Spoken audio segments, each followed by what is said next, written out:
ciência e mais resignação com as nossas provas, né? Kardec vai dizer nessa discussão lá no Evangelho segundo o Espiritismo, das provas e das expiações, ele vai falar sobre as causas atuais e as causas anteriores das aflições, né? Muitos das dificuldades ou dos problemas pelos quais nós passamos, eles têm causas atuais nas nossas próprias condutas equivocadas, né?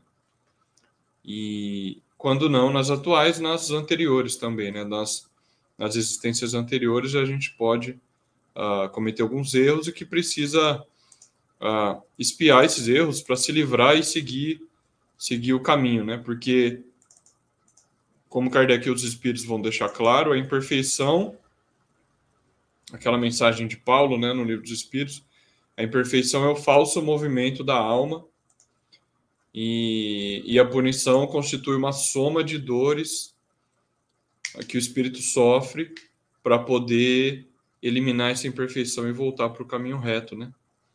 Então é muito importante a gente ter consciência disso. E como o Michel ressaltou, Kardec estava sempre muito preocupado com o uso prático dos princípios do Espiritismo para aplicá-los à nossa vida, à moral. Ele estava com toda a descoberta que ele fez, a descoberta dos próprios espíritos, da comunicação dos espíritos com os homens, de todos os princípios filosóficos e científicos do Espiritismo. Kardec estava preocupado sempre em retirar a lição moral que podia ter desses princípios para aplicá-los à nossa vida, né? Então, essas reflexões são mesmo importantes para a gente pensar no nosso dia a dia, por que nós estamos aqui, com qual objetivo a gente veio para cá, para a gente poder realmente caminhar com mais segurança e caminhar mais firme para o objetivo nosso, né? Isso é muito curioso. Sempre que os espíritos vão se referir ao progresso do homem, é interessante notar isso, que eles não falam simplesmente o homem vai progredir, vai evoluir, vai hoje estar melhor do que ontem. Ele fala, o homem está se aproximando da perfeição, está se aproximando do destino final. Parece que eles estão sempre chamando a nossa atenção, nos incentivando para a gente ter forças para chegar logo à destinação final, né? Nossa, que é atingir o estado de espírito puro. E essa felicidade eterna que Kardec coloca aqui. Eric, quer comentar? Não, exatamente, né? É uma doutrina eminentemente consoladora, como foi dito aqui nos comentários, né? A gente sabia que todos chegaremos à perfeição, né? Não porque é algo compulsório, mas porque o espírito sente necessidade da felicidade, né? E só pelo progresso ele vai chegar, né? Então, uma hora ele se cansa do mal, do sofrimento e vai para a felicidade.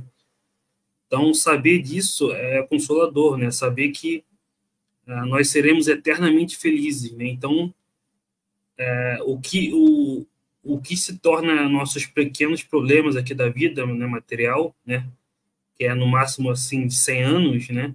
Em relação à eternidade, né? De felicidade, né? Nada, né? Então, o espiritismo reduz os problemas dessa vida a pequenos problemas do trajeto, né? Então, isso realmente é uma doutrina, um ponto de vista consolador, né?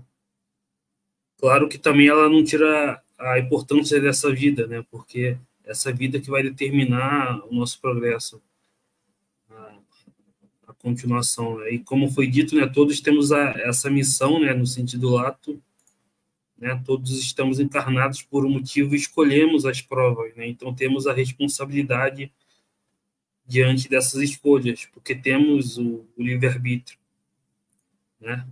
Muitas doutrinas materialistas vão dizer que as nossas escolhas é por causa do cérebro ou por causa do meio social, né? Mas nós sabemos que nós mesmos escolhemos essas provas, né? Nós escolhemos encarnar num determinado meio social, num determinado tipo de corpo, então o livre-arbítrio continua, né?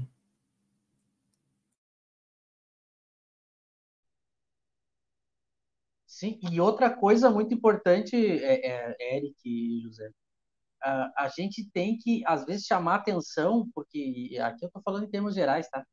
Porque vejam bem, a evolução ela se dá em conjunto, socialmente, a gente evolui em sociedade, evidentemente, mas eu não preciso esperar a sociedade inteira evoluir para eu cumprir com os meus objetivos, eu progredir e eu atingir as metas desse progresso. Isso é uma coisa que a gente tem que entender bem e refletir em espiritismo, porque vejam, ou parar ou começar uma nova leitura das coisas, né? A gente conversa muito sobre isso em off durante a semana. A, a, a gente assiste hoje, por exemplo, a sociedade. As leituras hoje que a maioria das pessoas fazem da sociedade são leituras materialistas. E do ponto de vista materialista, se a gente olhar apenas do ponto de vista materialista, o mundo é um caos onde as pessoas estão aí cada vez mais, pelo menos aparentemente em guerra, se odiando, isoladas, egoístas, com medo. Mas nota, isso tudo é a parte material da análise, né? A gente tem que salientar a ideia do espiritismo, que é a seguinte: não adianta a gente se deprimir ou participar passivamente apenas do que está acontecendo na nossa sociedade, apenas se queixar, se entristecer, se revoltar, porque, vejam bem, eu tenho que fazer a minha parte. Eu tenho que fazer a minha parte, porque imagina que se eu posso estar fazendo a minha parte e daqui a pouco as grandes do todo entram em guerra, explodem bombas atômicas e destroem a humanidade inteira. Isso pode acontecer. Mas nota que, do ponto de vista espírita, isso é, de uma certa maneira, irrelevante para nós.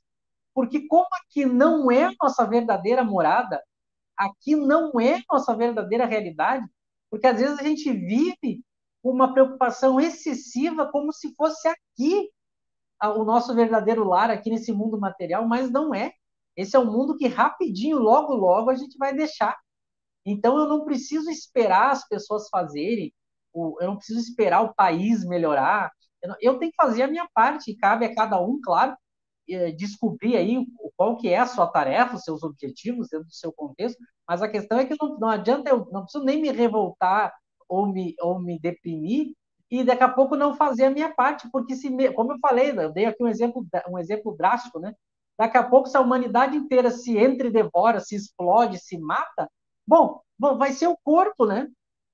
Porque aí no mundo espiritual eu respondo por mim, o acesso ou o tipo de vida que eu vou ter na verdadeira vida, que é a vida do espírito, foi aquilo que eu fiz de mim mesmo. Não é o que a sociedade fez em geral. Então eu não vou responder, às vezes, como as pessoas pensam, né?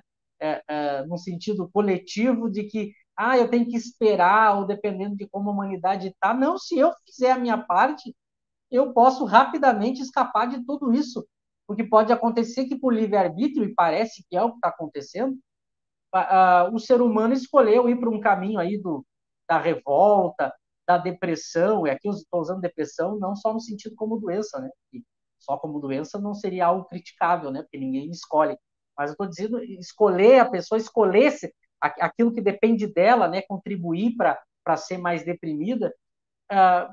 As pessoas têm escolhido esse caminho da revolta, as pessoas querem um mundo melhor, mas já que a maioria não quer melhorar, então eu vou tentar um meio mais violento para que o progresso se dê. Nota, do ponto de vista espírita, nada disso